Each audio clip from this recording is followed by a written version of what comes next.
బ్రహ్మదేవుని ముంగిట రెండు ఆత్మలు కోరుకున్నవి ఓ వరం. రూపురేఖలు వేరట, ఊపిరొకటే చాలట, ఆ వరాన్నే స్నేహమంటున్నాం మనం. కంటి పాపని కాపు కాసే జంట రెప్పల కాపలాగా నిండు చెలిమికి నువ్వు నేను నీడనివ్వాలి.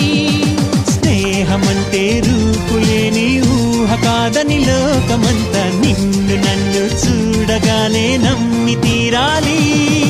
కొంతకాలం కిందట బ్రహ్మదేవుని ముంగిట రెండు ఆత్మలు కోరుకున్నవి ఓ వరం.